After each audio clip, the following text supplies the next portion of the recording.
بسم الله الرحمن الرحيم.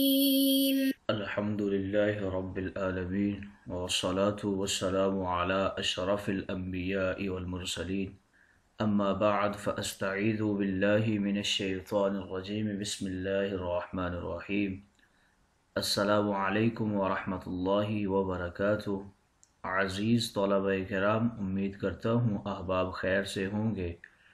انشاءاللہ آج تفسیر جلالین کے درس نمبر 73 میں سے پارہ نمبر 17 سے سورہ انبیاء کی منتخب کردہ آیات 41 سے لے کر 43 تک پڑھنے کی سعادت حاصل کریں گے، جن میں کلام باری تعالیٰ و کلام مفسر کا ترجمہ ہوگا، ربط و تعلق آیات کو ذکر کیا جائے گا، کلام مفسر کی تشریح و توضیح کرنے کی سعادت حاصل کریں گے. آئیے طلبہ کرام بلا تاخیر بڑھتے ہیں اپنے آج کے درس کی طرف. بسم اللہ الرحمن الرحیم. رب تعالیٰ نے ارشاد فرمایا وَلَقَدِ اسْتُهْزِئَ بِرُسُلٍ مِّن قَبْلِكَ فَحَاقَ بِالَّذِينَ سَخِرُوا مِنْهُمْ مَا كَانُوا بِهِ يَسْتَهْزِئُونَ. آئیے طلبہ کرام سب سے پہلے ان آیات مقدسہ کا ماقبل آیات کے ساتھ ربط اور تعلق جانتے ہیں. مفسرین کرام ان آیات کا ماقبل آیات کے ساتھ پہلا ربط اور تعلق کچھ یوں بیان کرتے ہیں کہ پچھلی آیات میں جہنم کے عذابوں کا ذکر فرمایا گیا کہ وہ چہروں اور پیٹھوں سے ہٹ نہیں سکے گا. اب ان آیات میں ان لوگوں کی نشاندہی کی جا رہی ہے جو بدبخت اس عذاب کے مستحقین ہیں، یعنی جو انبیاء کرام کا مذاق اڑانے والے تھے. دوسرا تعلق ان آیات کا ماقبل آیات کے ساتھ کچھ یوں ذکر فرماتے ہیں کہ کفار عذاب جلدی مانگتے ہیں، ان کا یہ احمقانہ مطالبہ پورا نہیں کیا جاتا. اب ان آیات میں اس کی وجہ بتائی جا رہی ہے کہ اللہ رحمان ہی تمہاری رات اور دن حفاظت فرما رہا ہے، ورنہ اگر تمہارے جرموں خباثتوں کو دیکھا جاتا تو تم کب کے ہلاک ہو چکے ہوتے. تیسرا تعلق ان آیات کا ماقبل آیات کے ساتھ کچھ یوں بیان فرماتے ہیں کہ پچھلی آیات میں کفار کی کمزوری بیان ہوئی کہ وہ اپنے آپ سے عذاب کو دور نہیں کر سکتے، رد نہیں کر سکتے، ان میں طاقت نہیں ہے، ہمت نہیں ہے. اب ان آیات میں جن کو وہ اپنا معبود سمجھتے ہیں ان کی کمزوری بتائی جا رہی ہے کہ اے کافرو، تم نے بتوں سے بڑی امیدیں لگائی ہوئی ہیں، وہ تم سے کیا عذاب دور کریں گے، وہ تو اپنی مدد بھی نہیں کر سکتے. آئیے طلبہ کرام ربط و تعلق آیات کے بعد بڑھتے ہیں آج کے درس کے ترجمہ کی طرف. بسم اللہ الرحمن الرحیم. یہاں سے رب تعالیٰ فرما رہا ہے محبوب آپ سے پہلے جتنے بھی انبیاء و رسول گزرے ہیں ان کے ساتھ بھی مذاق کیا گیا، ان کا بھی تمسخر بنایا گیا. فیہ تسلیۃ للنبی صلی اللہ علیہ وسلم. ان آیات مقدسہ میں حضور علیہ السلام کو تسلی دی جا رہی ہے. فہا کا پس ہوا پھر کیا کہ آ کر گھیر لیا، اترا ان پر بالذین سخروا منہم ما کانوا بہ یستہزئون، جو لوگ مذاق اڑایا کرتے تھے، جس چیز کا وہ مذاق اڑاتے تھے یعنی عذاب کا مذاق اڑاتے تھے، تو اسی عذاب نے آ کر انہیں گھیر لیا. فَكَذَا پس اسی طرح یحیق بمن استہزأ بک، محبوب انہیں بھی آ کر گھیر لے گا عذاب جو آپ کا مذاق اڑاتے ہیں. قل فرما دیجئے اے محمد ان مذاق اڑانے والوں کو، من یکلؤکم یحفظکم، ان سے فرما دیجئے کون ہے جو تمہاری نگرانی اور حفاظت کر سکتا ہے رات اور دن میں اگر رحمان کا عذاب تم پر نازل ہو جائے. ای لا احد یفعل ذلک، کوئی بھی ایسا نہیں ہے جو ایسا کر سکے. والمخاطبون لا یخافون عذاب اللہ، اور جو مخاطبین یعنی کفار مکہ تھے وہ تو اللہ کے عذاب سے ڈرتے نہیں تھے. لِإِنْكَارِهِمْ لَهُ، بلکہ وہ تو اللہ تعالیٰ کے عذاب کا انکار کرتے تھے، اس وجہ سے وہ اللہ کے عذاب سے نہیں ڈرتے تھے. بلکہ ہم وہ تو عن ذکر ربہم، اپنے رب کے ذکر سے یعنی قرآن سے معرضون، اعراض کرنے والے تھے. لا یتفکرون فیہ، وہ اس میں غور و فکر نہیں کرتے. بتا رہے ہیں کہ یہ حمزہ انکاری کے لیے ہے. کیا ان کے پاس ہمارے علاوہ ایسے کوئی معبود ہیں جو ان سے تکلیف کو روک لیں، یعنی کیا ان کے پاس ایسی کوئی ذات ہے ہمارے علاوہ نہیں، بالکل بھی نہیں، لا یستطیعون، وہ استطاعت نہیں رکھتے، یعنی ان کے جو معبود ہیں وہی استطاعت نہیں رکھتے کہ وہ اپنی مدد کر سکیں، فلا ینصرونہم، پس وہ ان کی مدد کیسے کریں گے، ولا ہم، اور نہیں ہیں کافرین یعنی مشرکین مکہ، منا، ہمارے عذاب سے، یسحبون، بچائے جائیں گے، یقالو، کہا جاتا ہے، صاحبک اللہ، ای حافظک و اجارک، اللہ تعالیٰ تیری حفاظت کرے اور تجھے آفات سے بچائے۔ آئیے طلبہ کرام، ترجمہ کے بعد بڑھتے ہیں آج کے درس کی تشریح و توضیح کی طرف۔ بسم اللہ الرحمن الرحیم۔ ان آیت مقدسہ میں رب تعالیٰ اپنے محبوب کو تسلی دے رہے ہیں کہ اے محبوب، اے آقائے کائنات، آپ ان مکے والوں کے کفار کی مذاق بازی اور ابو جہل کے حزب و تمسخر سے اور مذاق جاہلانہ سے غم نہ فرمائیں، بلکہ تسلی رکھیں۔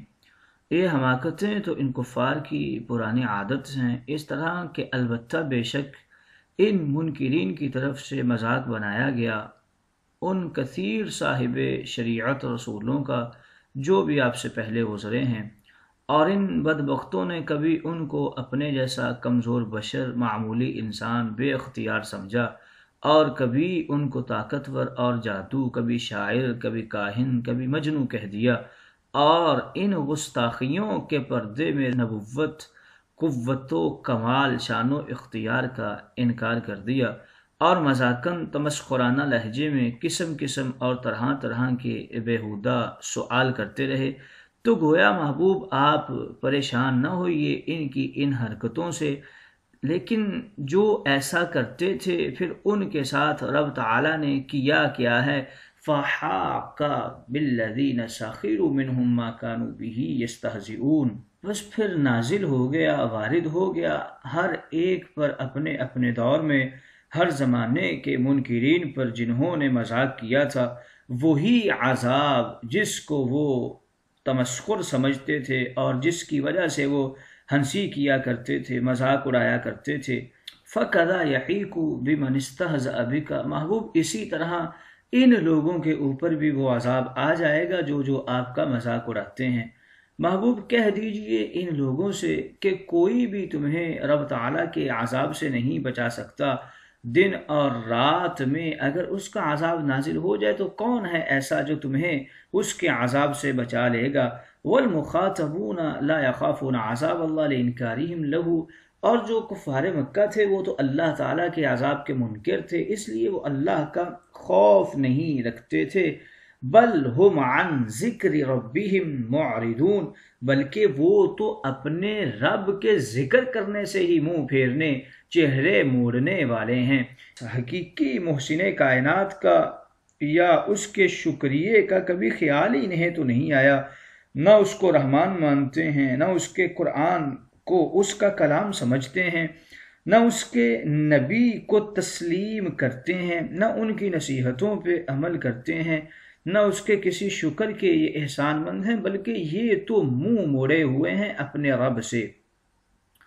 محبوب انہیں فرمائیے، ام لہم آلہۃ تمنعہم من دوننا، ام یہاں پر حمزہ استفہام انکاری کے معنی میں ہے، کیا ان کے لیے کہیں کوئی ایسا معبود ہے جو اپنے پجاریوں کو دنیاوی یا اخروی عذاب اور مصیبتوں سے بچا لے، یعنی جب دنیا کی مصیبتیں ان کے اوپر آئیں تو ان کا معبود انہیں بچا لے، اور ان کے پاس آنے والی مصیبتوں کو، آفات کو وہ روک لے، اور ہمارے بھیجے ہوئے طوفانوں سے ان کی حفاظت کر لے۔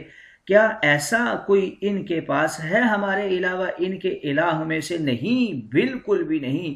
لا یستطیعون، بلکہ جن کو انہوں نے اپنا الہ بنا رکھا ہے وہ تو خود بھی نصر انفسہم، اپنی ہی مدد کی استطاعت نہیں رکھتے، طاقت نہیں رکھتے۔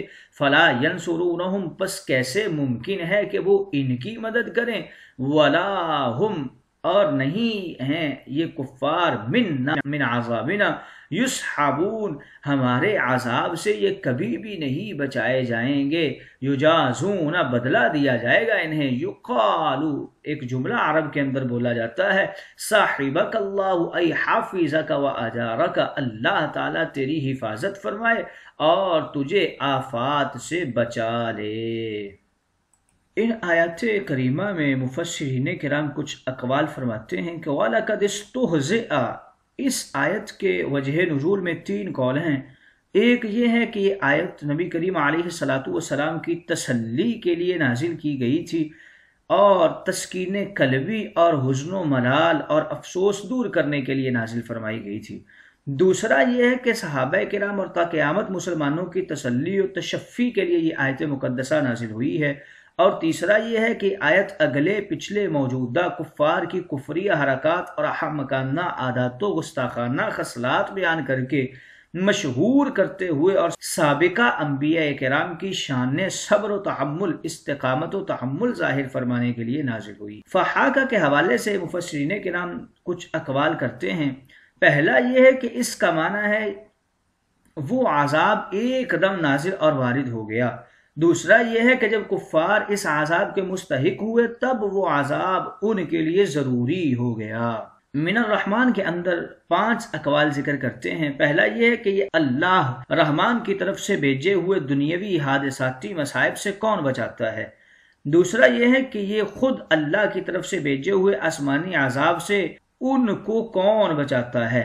تیسرا یہ ہے کہ موسمی ملکی سیاسی حادثات یعنی قتل، قید اور جان لیوا بیماریوں، طوفان وغیرہ سے انہیں کون بچاتا ہے رحمان کی مرضی کے بغیر۔ چوتھا یہ ہے کہ خود اللہ سے انہیں کون بچا سکتا ہے، نہ بھگا کر نہ چھڑا کر۔ پانچواں یہ ہے کہ یہاں لفظ رحمان کا ذکر فرمانا اشارہ ہے اس کی صفت رحمانی کی طرف، یعنی اسی کی رحمانیت ہی بچا سکتی ہے، اس کے علاوہ تو کوئی نہیں بچا سکتا۔ عن ذکر ربہم کے حوالے سے بھی کچھ اقوال کرتے ہیں۔ پہلا یہ ہے کہ رحمان کو وہ جانتے ہی نہیں، پہچانتے ہی نہیں، مانتے ہی نہیں ہیں۔ اور دوسرا قول یہ ہے کہ اللہ تعالیٰ کا ذکر اور یاد نہیں کرتے، اسے مانتے ہیں مگر شکر سے نہیں بلکہ شرک سے۔